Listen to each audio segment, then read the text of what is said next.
Comic books are so back. Robert Kirkman and Ryan Oatley are back in the Invincible universe with issue number 1 of Battle Beast. Geiger continues to get more and more interesting with each passing issue. Daniel Warren Johnson is currently writing one of the best comic books ever with Transformers, and Bitterroot's comeback is on track to be better than the first run. And that's just with Image Comics alone. Scott Snyder and Jonathan Hickman are going band for band with their Absolute and Ultimate universes, and they're both winning. Dennis Camp is writing both of the company's best books right now, with Absolute Martian Manhunter having an insanely creative story with absolutely mind-melting artwork. There's this really awesome moment at the end of issue 1 where you're instructed to hold the final page up to the sun. You end up getting this really cool image that would only ever work in comic books. On the Marvel side, Camp's Ultimates is able to deliver complex and unique concepts through concise and interesting dialogue, paired with some great art. The standout issue here is pretty easily issue number 4. Similar to Martian Manhunter, Camp tells a story in a truly unadaptable format. Each page has 4 rectangular panels, each one taking place at a different point in Doom's life. The cool thing about this method of scripting is the choice. You can go from top to bottom and read it traditionally, or left to right and read it chronologically. Other than Ryan North's Fantastic Four sitcom and One World Under Doom, I haven't really pulled away from these alternate universes. I guess I just don't really care about mainline continuity. You know who else doesn't care about mainline continuity? Jeph Loeb. What's your favorite film of all time? Mine's The Avengers, followed by The Greatest Showman. Hundreds of thousands of comic book fans love Jeph Loeb and Jim Lee's Hush. I'm not one of them. There's definitely a good reason why so many people recommend this book. Given the ensemble cast of nearly every major character in Batman's mythos, it makes sense why this is a baby's first Batman book. My main problem comes with the reveal. The story's second chapter introduces Thomas Elliot as Bruce Wayne's friend, and it's pretty obvious who the identity of Hush is, which is completely fine. Dramatic irony is used all the time as an interesting narrative device. But they keep on telling the story in this mysterious way. Oh, who's Hush gonna be? Is it a resurrected Jason Todd? Nope. That's Clayface working for Hush. This ended up getting retconned later on to actually be Jason, but we'll get back to that, trust me. It got to the point where the writing felt like talking to someone who's alluding to a surprise that you already spoiled yourself on. It's completely possible to do a whodunit that the audience probably knows the answer to. You just have to make the reader question their preconceived notions. Take Spectacular Spider-Man, for example. We already know the Green Goblin is Norman Osborn. That comes with the Spider-Man territory. But they keep on playing with this mystery in a convincing way. So when it gets revealed that the Green Goblin really is Norman Osborn, you don't feel duped or stupid. Hush simply fails at this prospect. Now, this isn't the worst book to come out of DC by any means. Jim Lee's illustration is out of this world. What Alex Ross is the image to the 20th century superhero, I truly believe Jim Lee is the image of the 21st century superhero. Listen, I can hate on this comic book all I want, but these drawings undeniably have an insane energy to them. Regardless of all of its faults, Hush did insanely well sales-wise. The book had a film adaptation in 2019, and Hush even made a couple of appearances in the Arkham franchise. Now, Hush had a sequel in the form of Heart of Hush. I like the way they use Hush in this run as opposed to a whodunit. They completely take that energy out by making Hush work with Mr. Freeze to kidnap Selina Kyle and hold her heart hostage. They use Selina to lure Batman in, paralyze him, and then reveal that he did plastic surgery on his own face to imitate Bruce Wayne, hoping to take down Wayne Industries. His plan was, of course, foiled, and Thomas attempts to commit suicide. This leads directly into Batman Hush Money, where a few sailors find Thomas Elliot's body and they, kind of take him in, and Hush recoups himself, essentially. Following some Darkseid shenanigans in the events of Battle for the Cowl, Dick Grayson and Damian Wayne take on the role of the new Batman and Robin. As Batman is supposedly dead, he's really just stuck in time. It's this whole thing. I'm not getting into it this video. Anyways, Elliot's face is still intact, so he tries to take over Wayne Industries yet again, but then he ends up just becoming a pawn for Dick Grayson and the Justice League, so he just essentially becomes a puppet for them. Bruce comes back, Hush goes to Arkham Asylum. That's the end of his story as we know it.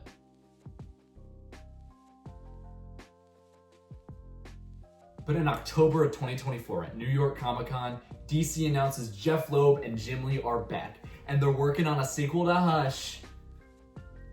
Wait, didn't we already get that? We sure did, but it looks like Jeph Loeb's gonna ignore that. You're gonna find that's a habit. Stupid. They're not. What's 9 plus 12? 20. Right off the bat with this book, I already have problems. The book isn't called Hush 2. It's called H2SH. Try and say that out loud. Seriously, try it. Bless you. You know who else tried this? Fantastic. And we all know everyone loves that movie. Why not call it Hush 2, you may ask? Well, my working theory is that that name was already taken by a vibrating butt plug. Why replace the U with a 2 instead of the S? The 2 looks a lot more like an S than it does a U. Well, if you try and say that out loud, you end up with Ha-to-ha. Also, why is this on the monthly Batman series? Is Loeb gonna continue writing Batman? Nope, he'll be too busy ruining Age of Apocalypse this summer. I'm over 1,000 words in this video, and I haven't even gotten past the section about the damn front cover. The names of the people who worked on this book are at the bottom of the front cover, so that's pretty cool, I guess. Opening up to the first panel of the book, we get cursive black text on a dark background. This is a subtle reference to the fact that this book is gonna be dog shit. The opening narration of the book recollects Bruce's first encounter with the Joker, with him poisoning the Gotham Reservoir. This is not true.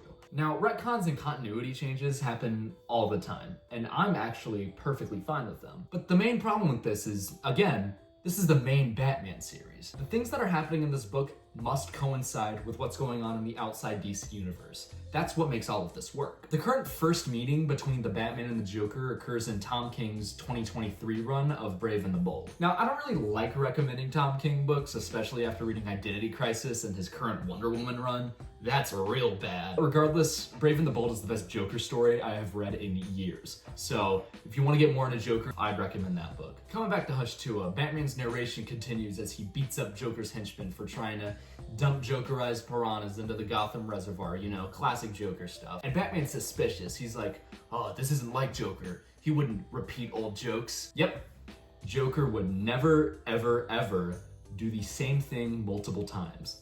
That's the definition of insanity. That doesn't sound like Joker at all. Batman is caught off guard and kicked into the reservoir with all the piranhas. They mess him up pretty bad, but he electrocutes them, killing the piranhas and almost killing himself in the process. Meanwhile on the dock, Joker is stopped by this dude, and it seems like he has some kind of Black Bolt adjacent ability, as it completely deafens Joker and incapacitates him, leaving him to drag Joker away. We're taken to the clock tower where Nightwing and Batgirl notice that Batman's location is gone. For some reason, Dick is being a dick to Barbara, and it's completely out of character. Nightwing is Batman's greatest success, the best parts of him put together into one person, and he treats everyone the same way Alfred treated Dick. And for some reason, Barbara Gordon is even worse? What? Maybe something happened between the two of them that we'll learn on in later issues to explain this behavior, but otherwise, they're just kind of being the worst. Back to Batman, he's currently getting resuscitated by Talia al Ghul, the mother of his child, Damian Wayne. She gives some cryptic message about his support system,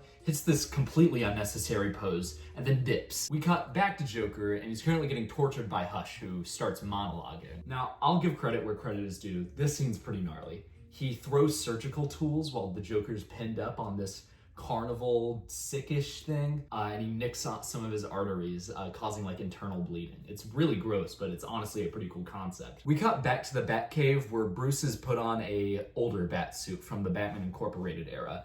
He's repairing the new one that Joker messed up, and he's questioning, how did he know where to hit me? Was it just luck? Or did he know what he was doing? How did he mess up my circuitry like that? Batman comes to the conclusion that his family's been compromised, so he locks down the Batcave and goes off to find the Joker. He analyzes the Joker's shoe and finds that the sole has a combination of, quote, sawdust, diesel oil, mud, and animal dung, and concludes that this is all things at Amusement Mile. Because why not? You can also find all of this stuff in the home of your local Lowe's hardware employee, but you know what? Sure, Amusement Mile. The place is, of course, booby-trapped, and Batman dodges bullets from 8 different handguns, because why the hell not? He breaks through a mirror and comes across Joker's unconscious body. Joker's madhouse is surrounded by the reminder of all of the terrible things Joker has done, including the rape of Barbara Gordon. This moment is completely unnecessary and feels out of place in the entire story. Now, finally, the grand twist of the issue. Hush is back. Which you already know, because you saw him. Also, the book is titled Hush 2. I'll admit it, I was a little nitpicky. It was just the first issue. Maybe they're just establishing the rules going forward, right? Maybe issue 2 is better. It's not. What should we watch on Peacock for our movie date night? I bought this awesome variant cover, but I should say the original cover is also really cool. I think it's a really neat detail that the blood spilling out of the bodies spells out the word hush. Issue 2 spends most of its time dealing with the moral dilemma of should Batman let the Joker die? A problem that isn't unique in the slightest. Did Jeph Loeb just read The Killing Joke? Because it seems to be really fresh in his mind throughout this entire book. The issue opens with Batman taking the Joker to Dr. Leslie Tompkins on Crime Alley. It's established that she was the first one there for Bruce following the death of Thomas and Martha Wayne, so naturally, she needs to deal with all this bullshit now. Batman says he doesn't want to be seen out in public with Joker because that's exactly what Hush wants. He believes that Leslie will do the best that she can to keep him alive because all she cares about is saving lives, even his. Bruce has seemingly unlimited resources, so watching him do what he can is really interesting. Batman takes a little nap, and Jeph Loeb subtly reminds the audience that the Joker is a bad guy. Leslie is able to buy the Joker time, but he needs to be in a proper hospital with proper care. Batman decides this just isn't safe for him and takes him to the Batcave. Batman decides to aura farm and has this inner monologue yet again, and he's like, ooh, Joker's so evil and I want to kill him, but that's evil. But letting him live is gonna kill even more people, and that's even eviler. This is an intriguing problem, but it's already been presented time and time again. In my opinion, it's best explored in the book Under the Red Hood. We'll soon find that Jeph Loeb likely didn't read this at all. Batman continues analyzing him, contemplates the same contemplations again, before he's interrupted with a gun to the head. How did you get here? Batman says. I know how you think. You would never put yourself in a locked room without an exit. Your exit, my entrance. If you know me as well as you claim, then you know my cowl is reinforced. If you fire, your gun will jam, ricochet, or even explode. He's not bulletproof. Batman knocks the gun away and a bullet hits the power grid, shutting the lights off for 20 seconds, allowing a brawl in the dark. And then, the worst moment in the comic happens. Batman sees that it's Jason, disarms him, picks up the gun, and shoots him in the head. Now, you could argue Batman knew Jason's helmet was bulletproof, or even that he would survive the shot. But at the end of the day, Batman should never, ever use a gun. Not just because it goes against his no-kill rule, it goes against the core of his entire character. Thomas and Martha Wayne were murdered in cold blood with a gun. Bruce left the GCPD because he refused to fire a gun. Grabbing a firearm shouldn't even be a reaction. Throwing the gun away should be the instinct. And finally, possibly most importantly, Batman should never shoot his family. I also want to note that this panel says, I should have known better, especially me. This is really second grade tier writing here. Batman holds the gun to Jason's neck and Jason says, I know all about how Clayface impersonated me. Games you played with Tommy Elliott, like tonight. This is possibly one of the worst continuity errors I've ever seen in a comic book, period. Yes, in Batman Hush, Clayface impersonates Jason Todd to mess with Bruce. At least, this was the case before Red Hood The Lost Days. When Jason was resurrected by Talia al Ghul, it was revealed that really was Jason Todd. He just switched out with Clayface at the last moment. He literally worked with Hush to make this fake out happen. So why the hell is he mad right now? It's probably important to note that The Lost Days is not a good comic book.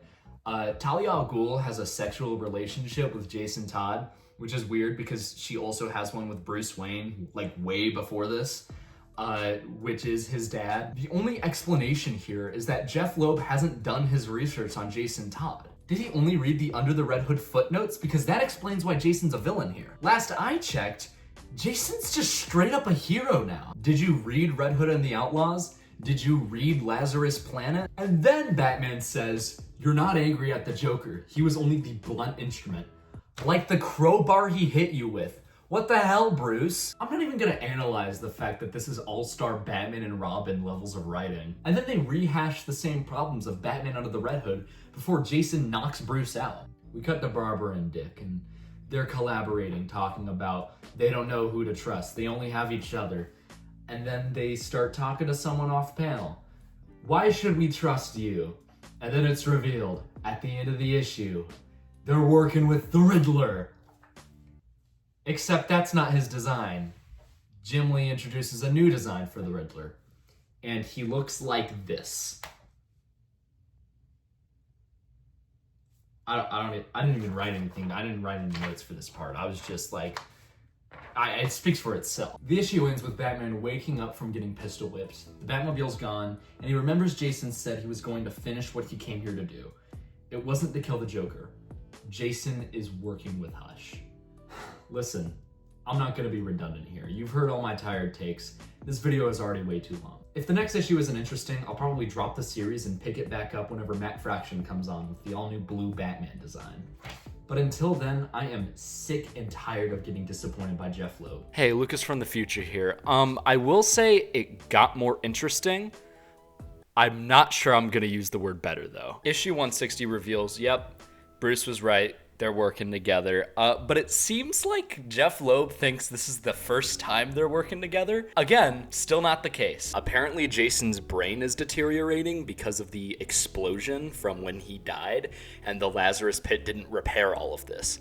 Why didn't this come up in the nearly 20 years that Jason has been Red Hood? I'd be okay with this if this wasn't in the main Batman story. It didn't connect to the overall DC universe.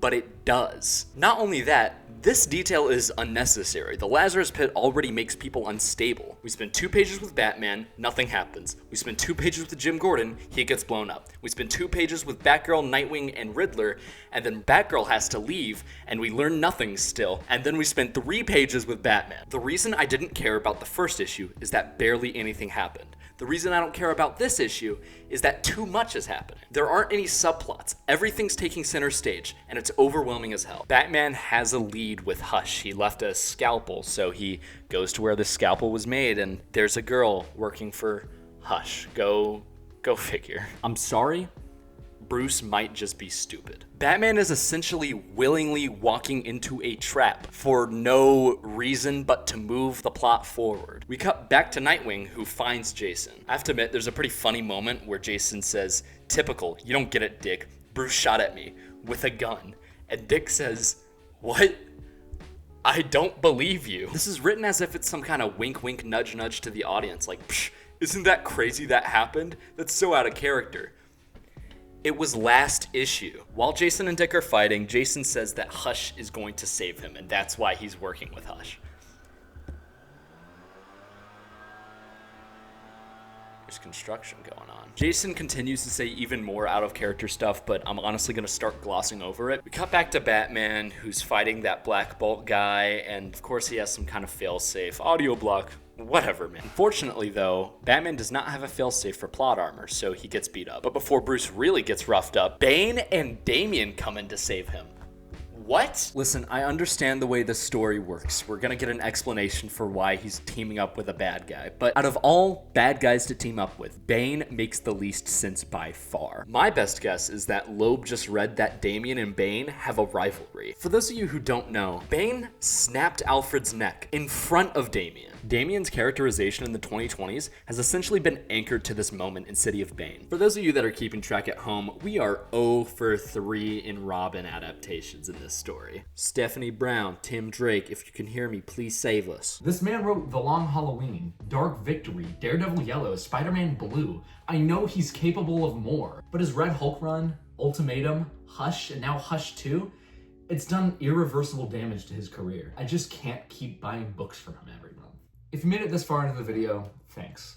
All the books that I mentioned at the beginning of the video have been great, but I want to take this time to recommend some other books. Detective Comics by Tom Taylor is great if you're looking for more grounded Batman content, but if grander stories pique your interest, Mark Waid's We Are Yesterday looks like it has a ton of potential, even though it has stupid, dumb, stupid industry plant who laughs. Spencer Ackerman is writing Marvel's new Iron Man stuff, and if you're like me and you don't really like the new nanotech era of superhero content, Spencer Ackerman brings back that weight in Iron Man's armor, and that's always a lot of fun. All right, that's gonna do it for the video. I don't know how to do intros. Thank you for listening to my opinions. I'm sure I'll have more. Bye.